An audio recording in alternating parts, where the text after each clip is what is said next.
बस कुछ ही मिनट बाद मुख्यमंत्री योगी आदित्यनाथ कैंपस में तो पहुंच चुके हैं। कुछ ही देर बाद एक कार्यक्रम में जा रहे हैं। कार्यक्रम के बाद जो 14 अगस्त विभिन्न दिवस के तौर पे भारतीय जनता पार्टी मना रही है, तो उसमें कार्यक्रम में हिस्सा लेंगे। उसके बाद 11 बजे से वो विपक्ष के सभी सवालों का बिंदुवार जवाब देंगे। लगातार 24 घंटे 30.5 घंटे पूरे हो चुके हैं और लगातार 24 घंटे से ये चर्चा चल रही है। पूरी रात भर जो विधायक हैं अपने अपने क्षेत्रों का रोड मैप, अपने अपने क्षेत्रों का खाका 2027 को लक्ष्य मान करके लगातार कर रहे हैं। इसके अलावा अगर हम बात करें तो काफी ज्यादा पूरी रात भर नोक झोंक भी देखने के लिए मिला, जहां पे समाजवादी पार्टी के विधायक भारतीय जनता पार्टी के विधायक और मंत्रियों को घेरने की कोशिश कर रहे थे। वहीं पे भारतीय जनता पार्टी के विधायक उनको जवाब देते हुए दिख रहे थे और बैकफुट पे कई मामलों में कभी विपक्षी दल दिखाई दिए, कभी सत्ताधारी दल दिखाई दिए। लेकिन साफ तौर पर अगर ओवरऑल देखा जाए तो एक बहुत ही संतुलित 24 घंटे से बहुत ही संतुलित सत्र चल रहा है और लगातार जो उत्तर प्रदेश के विकास के लिए और जो विजन डॉक्यूमेंट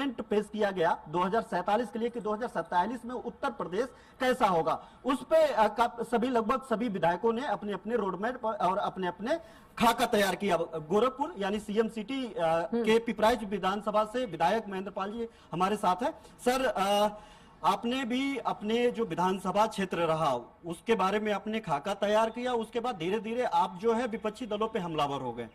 लोकतंत्र में विपक्ष भी बड़ा महत्वपूर्ण कड़ी होता है और आप जिस तरीके से हमलावर हो रहे थे, चाहे वो चीनी मिल बेचने को लेकर के हो, बसपा हो, समाजवादी पार्टी को छोड़िए, बसपा तक को भी आपने नहीं छोड़ा, तो किस तरीके से 2047 के लिए आप लोगों ने चर्चा किया? क्या आप लोगों का यानी सत्ताधारी दल का विजन है? देखिए, जब हमारे देश के प्रधानमंत्री, मैं उनको धन्यवाद देना चाहता हूँ आदरणीय नरेंद्र मोदी जी को, कि 2014 से लगातार भारत को जो जनता की अपेक्षाएं हैं उन अपेक्षाओं को पूरा करने के लिए कि भारत एक सशक्त राष्ट्र पहले था और 2047 तक हमें इसे एक सशक्त राष्ट्र बनाना है और आत्मनिर्भर भारत, और आत्मनिर्भर जब भारत बनेगा तो आत्मनिर्भर उत्तर प्रदेश बनेगा और जब भारत विकसित होगा तो उत्तर प्रदेश भी विकसित होगा, क्योंकि भारत को विकसित करने में उत्तर प्रदेश की जो भूमिका होनी चाहिए। जब हमारे देश के प्रधानमंत्री जी कहते हैं कि हम भारत की इकोनॉमी को $5 ट्रिलियन बनाएंगे, तो उसमें उत्तर प्रदेश के मुख्यमंत्री जी ने भी एक संकल्प लिया कि हम उत्तर प्रदेश की इकोनॉमी $1 ट्रिलियन लेकर के इसको जाएंगे। देखिए, विजन विपक्ष के लोगों ने कहा कि हम 2025 में हैं, हम 2047 की बात करते हैं।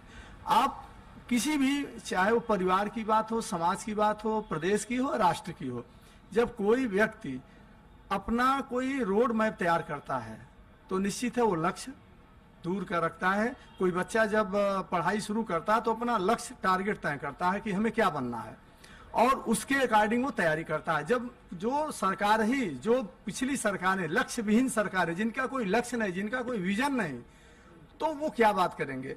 वो 25 की बात कर रहे हैं, हम 2047 में विकसित भारत की बात कर रहे हैं। विधायक जी, उनका यही कहना है कि ये बंदर की दौड़ की तरह है, दौड़ तो दिखाई दे रहा है लेकिन रिजल्ट नहीं दिखाई देगा। नहीं, उनको देखिए ये दिख नहीं रहा है। हम तो अपनी पिपराइच विधानसभा की बात करें तो मैंने तो किसी पार्टी का नाम नहीं लिया, मैंने ये कहा कि पिछली सरकारों ने चीनी मिल को बेच दिया। लेकिन जब ये बात है तो मैं बताऊं कि बसपा की सरकार जब थी तो जो पिपराइच की चीनी मिल या पूर्वांचल की जो चीनी मिले हैं, वो अन्नदाता किसानों की वो एक तरह से, वो मैं अगर कहूं तो वो ग्रोथ इंजन था और उसको लोग कैश क्रॉप के रूप में गन्ना को लोग लेते थे और चीनी का कटोरा पूर्वांचल कहा जाता था। लेकिन ये जो किसने बेचा? उसको मायावती ने उसे बेच दिया। सपा की भुगतान की भी बात करें, किसानों को भुगतान को लेकर नहीं, वो तो अभी बाद में आते हैं। उसके बाद उन्होंने बेचा, फिर समाजवादी पार्टी की सरकार आई, उन लोगों ने भी पूरा उसका कल पुर्जा जो भी था सब बेच दिया।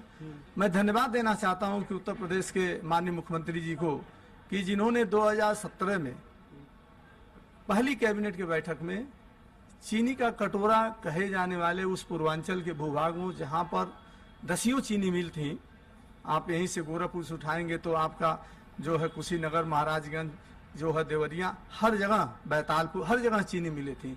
एक और बात पूरी बात होने दीजिए, पिछली सरकारों ने उसे बेच दिया। अब बिल्कुल घनश्याम, यूपी विधानसभा में नॉन स्टॉप चर्चा जो है जारी है और विधानसभा में आज एक रिकॉर्ड बनेगा 24 घंटे का सदन। तमाम जानकारी के लिए आपका बहुत ही धन्यवाद।